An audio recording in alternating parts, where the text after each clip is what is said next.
Hello friends, welcome to my YouTube channel. मैं महज़िबा खान और आप देख रहे हैं स्टडी स्पार्क्स। तो हमने कल की प्रीवियस क्लास में कई सारे डिविजिबिलिटी रूल करे थे। हमने 2 का किया था, 4 का किया था, 3 का किया था, 8 का किया था, 9 का, 11 का और हमने 88 का किया था, 72 का किया था, 40 का किया था, 6 का भी किया था। कई सारे डिविजिबिलिटी रूल हमने पढ़े थे और कुछ एग्जाम्पल के थ्रू हमने वहाँ पर समझा था, जिसमें मोस्टली हमने 6 के डिविजिबिलिटी रूल को समझा था और 3 के को समझा था, 2 को भी समझा था। अब यहाँ पर हमारा सीटेट का ही आपका आया हुआ क्वेश्चन है।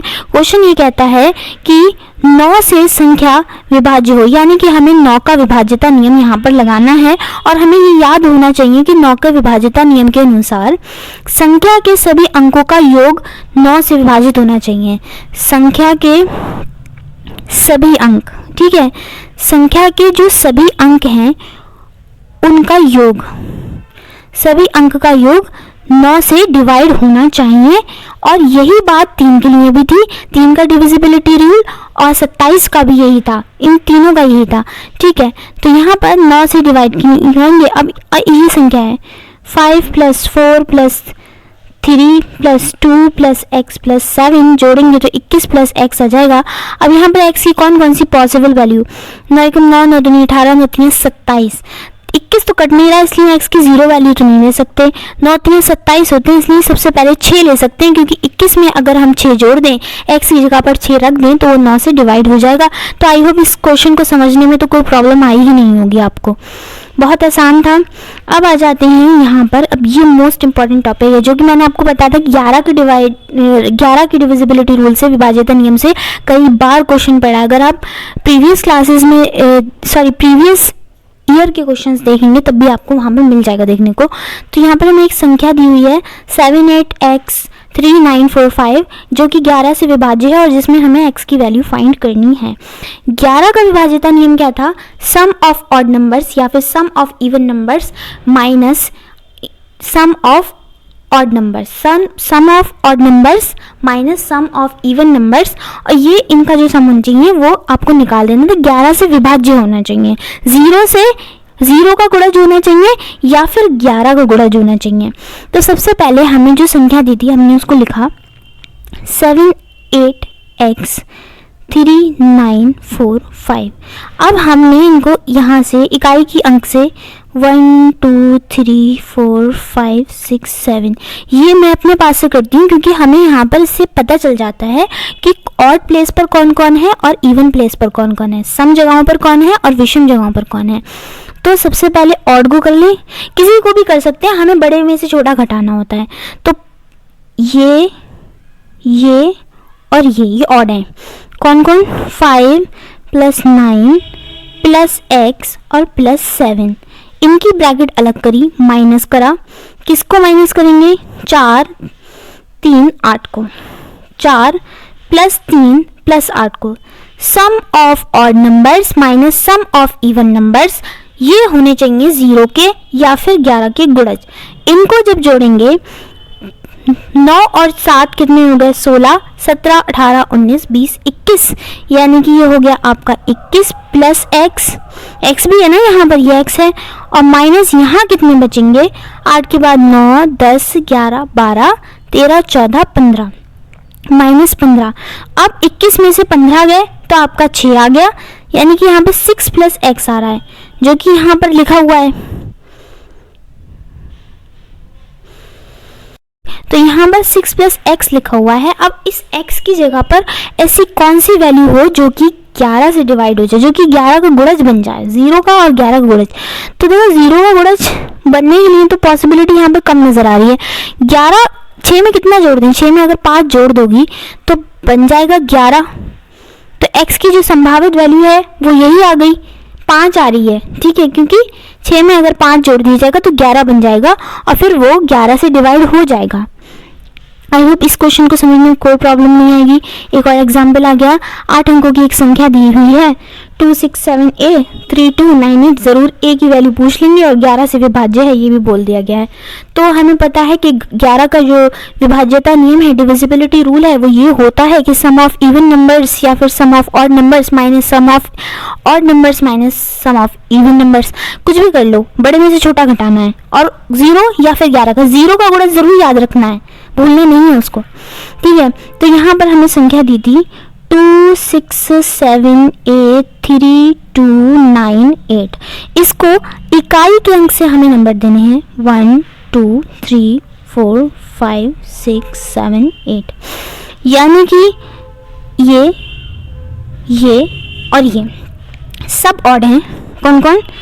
8 + 2 + a + 6 ये ऑड है। माइनस किसे करना है? इवन को। ये और ये, यानी कि 9 + 3 + 7 + 2, 9 + 3 + 7 + 2। जब हम इनको ऐड करेंगे तो यहाँ पर 16 आ जाएगा, यहाँ पर माइनस का 21 आ जाएगा। अब क्योंकि हमें हमेशा ज़्यादा वाले में से कम वाले को घटाना होता है, इसलिए हमने सोचा कि इनको उल्टा कर दें, क्योंकि मैंने ये बोला था आपको कि सम ऑफ ऑड नंबर्स, ठीक है, sum of odd number, difference का साइन लगा दो यहाँ पर, जो छोटा बड़ा जो भी होगा उसको लेना है, सम ऑफ इवन नंबर्स, ठीक है। Sum of odd numbers minus sum of even numbers भी कर सकते हैं, या फिर sum of even numbers minus sum of odd numbers भी कर सकते हैं। ऑड नंबर्स से मतलब है ऑड प्लेस पर कौन है। ये नहीं कि आप 9 को देखें और 9 को सोचें कि ये तो ऑड नंबर है तो हम इसको ले लेंगे, ऑड वाले में ही लेंगे, ऐसा नहीं है। जो ऑड प्लेस पर है उसको लेना है, जो इवन प्लेस पर है उनका सम लेना है जगह पर, ठीक है। तो अब यहाँ पर हमने इसको इस तरीके से कर लिया, 8 + 2 + a + 6 -9 + 3 + 7 + 2 हो गया, और यहाँ पर 16 + a -21 हो गया। हमने इसको उल्टा कर दिया, 21 - 16 माइनस a भी तो माइनस का हो जाएगा ना ये, तो उसके बाद 5 - a आ गया हमारा, ठीक है। अब यहाँ पर हम ऐसी कौन सी पॉसिबल वैल्यू लगा दें? देखो, अगर 0 की गुणज वाली बात को आपको भूलना नहीं। 5 में से देखो 5 लगा दोगे, अगर आप 5 में से 5 लगा दो एक ही जगह पर, तो 0 आ जाएगा, जो कि 0 का गुणज है, यानी कि एक संभावित वैल्यू बिल्कुल यहाँ पर ये बन रही है, या 11 आ जाए डिफरेंस, या फ्री आ जाए, ठीक है। अब यहाँ पर जो a की संभावित वैल्यू है वो कितनी आ रही है? 5, क्योंकि ये 0 का गुणज बन गया। 11 का विभाज्यता नियम यही कहता है। एक और एग्जाम्पल आ गया 11 के विभाज्यता नियम पर। 75y077 11 से विभाज्य है, तो हमें y की वैल्यू बतानी है।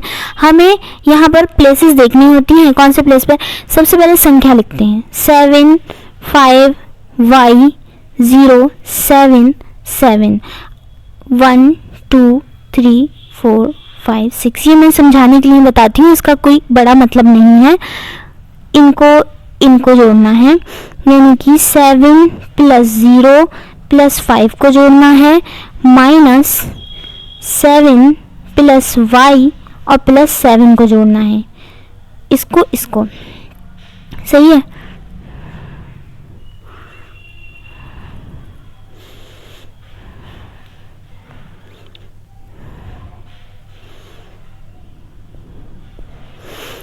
अब ये चीज हमने कर दी। इनको जब ऐड करेंगे, 7 और 5 कितने हो गए?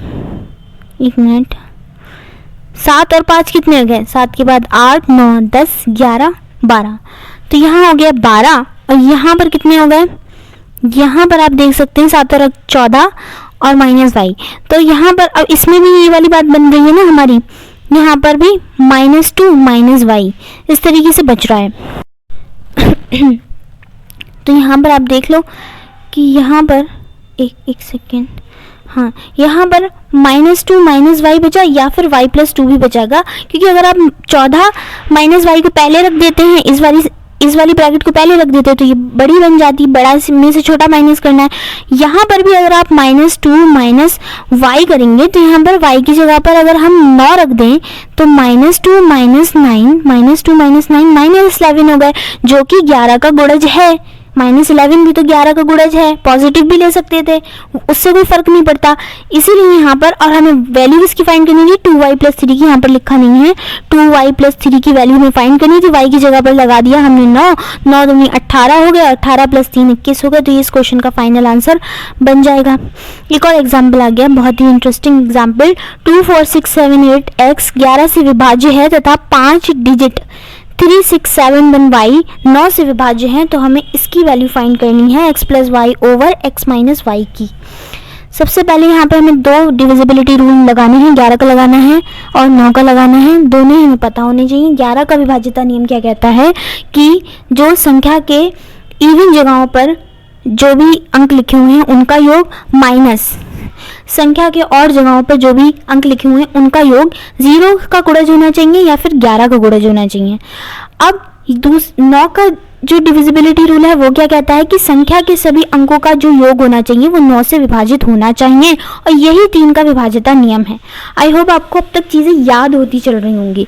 तो सबसे पहले तो हम लगाएंगे 11 का, क्योंकि हमें x की भी वैल्यू निकालनी है और x हमें दिया था 11 वाले में और y हमें दिया हुआ है 9 वाले में।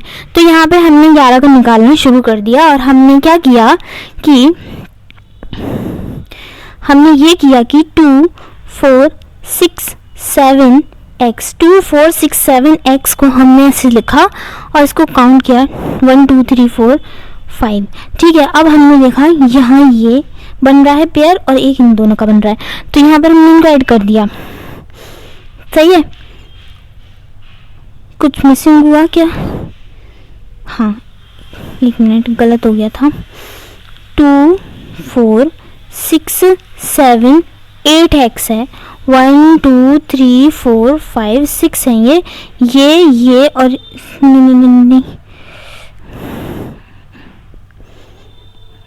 बस इतना ही। क्या हो रहा है?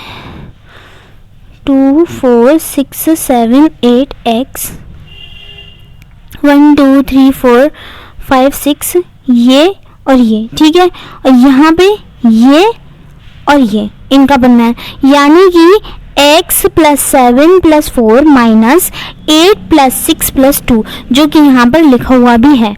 तो अब हमने जब इनको जोड़ा ये 11 + x हो गए -16 हो गए। अब आपसे फिर से वही वाली बात बोली जाएगी, इसको आप ऐसे भी लिख सकते हो। तो 16 में से 11 गए, कितने बचे? 5 बचे। 11 के बाद 12 13 14 15 16 5 बचे और -x हो गया। तो अब इस कंडीशन में ये 0 का गुणज बन सकता है, आप बिल्कुल इसको बना सकते हैं। तो अगर x की जगह पर 5 ले लिया जाए तो ये 0 का गुणज बन जाएगा, यानी कि 5 - 5 0 हो जाएगा, तो ये 0 का गुणज बन जाएगा। इसीलिए यहाँ पर x की जो पॉसिबल वैल्यू है वो 5 ले ली गई, मतलब हमें x पता चल गया, x तो 5 है। अब दूसरी वाली जो संख्या उन्होंने दी है, 5 डिजिट संख्या दी हुई है जो 9 से पूर्णतः विभाजित है। तो 9 का डिविजिबिलिटी रूल क्या होता है कि संख्या के सभी अंकों का जो योग होना चाहिए वो 9 से विभाज्य होना चाहिए। अब हमने यहाँ पर ये ले लिया 3671y और इसको हमने ऐड किया, इनको ऐड करना शुरू कर दिया। सही है, तो 17 + y बची, इनको जोड़ा जब तो ये 17 + y हो गए। 17 में कितना जोड़ें कि 9 से कट जाए? सबसे छोटा ही सबसे पहले ट्राई करेंगे, तो 1 ट्राई करा, 17 और 1 18 हो गया, 18 9 से कट जाए तो y की वैल्यू 1 आ गई। x + y यानी कि 5 + 1 6 हो गए, अपॉन x - y यानी कि 5 - 1 4 हो गए, यानी कि इनको काटेंगे तो आंसर बन जाएगा आपका 3/2, जो कि इस क्वेश्चन का फाइनल आंसर है। तो 11 के विभाज्यता नियम में आपको कोई परेशानी नहीं होनी चाहिए, और अब तक 9 और 3 के विभाज्यता नियम में तो कोई भी बिल्कुल भी परेशानी नहीं होनी चाहिए। 3 के में मैंने आपको एक ट्रिक भी बताई थी, उनको ऐसे ही डायरेक्ट काटने की, ऐड कर करके काट रहे थे हमने, वो भी बहुत आसान कर रहा था चीज़ों को। अब आ जाते हैं, एक क्वेश्चन आता है कि 24 का विभाज्यता नियम है। ठीक है, 24 का विभाज्यता नियम होता है 3 और 8 से विभाजित होनी चाहिए संख्या। सही है, अब 3 और 8 से विभाजित होनी चाहिए। तो अगर हमें 24 का विभाज्यता नियम लगाना है तो हमें 3 का विभाज्यता नियम पता होना चाहिए, हमें 8 का विभाज्यता नियम पता होना चाहिए। 3 का तो हम फौरन बता देंगे कि संख्या के सभी अंकों का योग जो होना चाहिए वो 3 से विभाजित होना चाहिए। और 8 का, क्योंकि हमने 2 का विभाज्यता नियम पढ़ा है, इसीलिए हमें पता है कि 8 को हम 2 का क्यूब लिख सकते हैं, इसलिए लास्ट 3 डिजिट जो होनी चाहिए वो 8 से विभाजित होनी चाहिए संख्या की। तो हमें यहाँ पर संख्या दी थी 9x34y। तो सबसे पहले हमने ये देखा कि 34y लास्ट 3 अंक ये हैं, डिजिट यही हैं। ठीक है, अब इसको हमने क्या किया, यहाँ पर इसको डिवाइड करा 8 से। 8 × 8 8 × 16 8 × 3 24 8 × 4 32, यहाँ पर आ गए 32। रिमाइंडर यहाँ पर 2 बचेगा। ठीक है, 2 आ गया, y को उतारा, 8 × 8 8 × 16 8 × 3 24, यानी कि यहाँ पर 4 होने चाहिए। अगर यहाँ पर 4 होते y की जगह पर तो यहाँ पर कोई भी रिमाइंडर यानी शेषफल नहीं बचेगा। तो यहाँ पर हम y की जगह पर क्या रख सकते हैं, 4। इसका मतलब यहाँ 4 होता है तो ये पूरे बाहर चले जाते और आंसर आ जाता है। इसका मतलब हमें y की वैल्यू पता चल गई, हमने y की वैल्यू बता दी कि 4 है और हमें अधिकतम मान बताना है। ठीक है, अधिकतम मान बताना है। अब 8 का नियम हमने लगा के y निकाल लिया। अब हमें पता है कि 3 का नियम क्या होता है, क्योंकि हम 24 का निकाल रहे हैं और 24 का निकालने के लिए हमको चाहिए है 3 का विभाज्यता नियम और 8 का विभाज्यता नियम हमको पता होने चाहिए। हमने 8 से निकाल लिया y। अब हमारी संख्या कुछ इस तरह की हो गई होगी 3 4 4, y की जगह पर भी। अब ये x है 9x 3 4 4, इनको सबको जोड़ेंगे और इनका सम होना चाहिए 3 से डिवाइड। डायरेक्ट करके देख लेंगे, हमें तो ये आता है, ये भी 3 से कट गया, ये भी 3 से कट गया, 4 और 4 8 हो गए, यानी कि 8 प्लस x है, यानी x की हम एक वैल्यू ले सकते हैं। x की एक वैल्यू तो 1 ले सकते हैं हम। क्यों ले सकते हैं? क्योंकि 8 में अगर हम 1 जोड़ेंगे तो 9 हो जाएगा और 9 3 से डिवाइड होता है। लेकिन हमें मैक्सिमम वैल्यू चाहिए है, हमें अधिकतम मान चाहिए, ठीक है, अधिकतम मान चाहिए जो कि 8। अब आप ये सोच रहे होंगे कि हम x में ही अधिकतम मान क्यों देख रहे हैं, y में हमने अधिकतम मान नहीं लिया, वहाँ पे हमने डायरेक्ट 4 ले लिया। तो आप अधिकतम मान लेके देख लो, वहाँ पे पॉसिबिलिटी बनेगी ही नहीं। तो यहाँ पर 8 प्लस x हमने ले लिया। तो अब 8 के बाद ठीक है, 8 और 8 16 हो गए, 16 नहीं कट रहा है। अब यहाँ पर हमने x की जगह पर 1 लिया क्योंकि 9 कट रहा था। 2 ले सकते हैं क्या हम? 8 के बाद 9 10 नहीं कट रहा है। 3 ले सकते हैं, 8 के बाद 9 10 11 नहीं कट रहा है 9 3 से। 4 ले सकते हैं, 8 के बाद 9 10 11 12 ये कट रहा है। यानी कि हम एक वैल्यू 4 ले सकते हैं, किसकी जगह पर? x की जगह पर, क्योंकि 8 और 4 कितने हो गए? 9 10 11 12 हो रहे हैं, 12 हो रहे हैं ना। अब 4 ले लिया, 5 ले लेते हैं, 13 हो जाएंगे। 5 के बाद 6 ले लेते हैं, 9 10 11 12 13 14 हो गए, 14 भी नहीं कट रहा है। 7 ले लेते हैं, 7 और 7 14 1 15, ये तो 3 से कट रहा है। इसका मतलब यहाँ पर 7 ले सकते हैं हम। चलो 7, अभी यहाँ पर तो आपको लिखा हुआ दिख रहा है कि ये आंसर है। 7 नहीं ले सकते, चलो 7 तो ले ही सकते हैं। अब क्योंकि हमें मैक्सिमम निकालना है इसलिए हम 9 तक तो निकाल कर देखेंगे, 9 संख्याओं तक तो हम निकाल कर देखेंगे। तो हमने यहाँ पर 7 ले लिया। अब हम यहाँ पर 8 8 16 नहीं कटा, 9 ले लेंगे, 9 और 8 कितने हो गए? 17 होगा, 17 भी नहीं कटा। तो इसका मतलब जो मैक्सिमम वैल्यू है x की वो 7 है। तो यहाँ पर x की मैक्सिमम वैल्यू 7 आ गई, y की वैल्यू 4 आ गई। x प्लस y हमें फाइंड करना था, तो यहाँ पर 4 प्लस 7 करके 11 इस क्वेश्चन का फाइनल आंसर हो जाएगा। ठीक है, अब आ गया एक क्वेश्चन और इस क्वेश्चन को हम करने वाले हैं नेक्स्ट वीडियो में।